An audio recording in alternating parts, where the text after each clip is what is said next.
Yeah. Different times. I've been talking about primary homes, and by primary I mean the house that you choose to live in up till Right. now. But what do you think about the rental business? Is this a good time for someone to get in the rental business, or a good time for landlords to think about selling? What's your take on investment properties as far as that timing it with the real estate market that we're in today? If a person was sitting on a number of rental properties right now, rent has gone up dramatically, just like the sales prices have. Rent's gone up a lot in the last couple of years, but also property values have.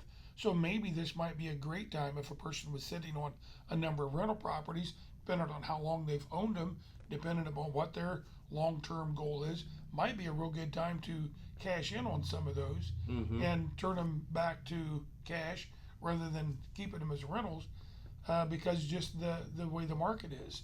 If the market would ever turn around, they could take that same money and come back and buy others And at maybe a lower market. maybe So, go right back yeah. in the other way. Which, yeah. So that But that le- historically, to interrupt you there, historically, buying homes and renting them has been a good source of income and rental income for a lot of people.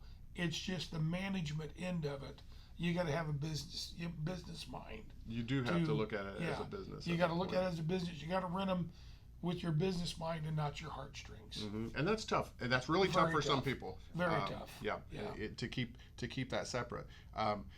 In investment, I've looked at real estate overall as an investment vehicle, and I haven't seen any, in my mind, better than real estate. I'm sure financial advisors would disagree with me, but it just seems like real estate and land has done nothing but go up, shy of that short little bubble Yeah, that we have. there've been some ups and downs over the years, but historically speaking, real estate's been where a lot of people have um, Yeah. made their investment goals realized.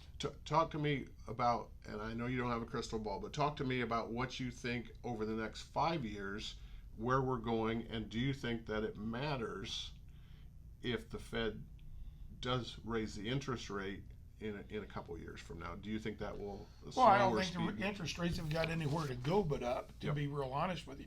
Again, we're a couple months ago, we were at a 60-year low. My goodness, where can they go from there? You know, they can only go one way. So as the real estate um, market goes forward, yeah, my crystal ball is a little foggy for 5 years down the road. But, you know, again, historically, it's always been a great investment, um, good place to put money. Good, you know, it's when the interest rates go up, a person's buying ability is going to come down a little bit. So that might change the market, or at least what they can afford I to see. pay.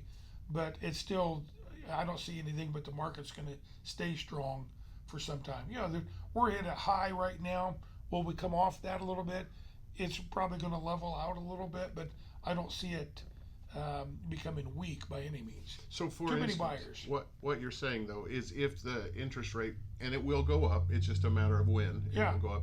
But when it does go up, maybe right now I could buy $100,000 house with the interest rate where it is, but maybe I can only afford an $85,000 house if the interest rates Yeah, go exactly. up. Once the interest rates go up, you may be buying in the 85 or 90 rather than a $100,000 home now. Hmm. But So if that was the case, do you think that will correct part of the market, or the supply is going to have to come back in order to correct this market um, anomaly that we're in right now. The more homes that come onto the market, then there won't be the 6 and 7 offers on homes. You know, we'll get back to maybe negotiating the price rather than, okay, how much over list price do you want to pay? Um,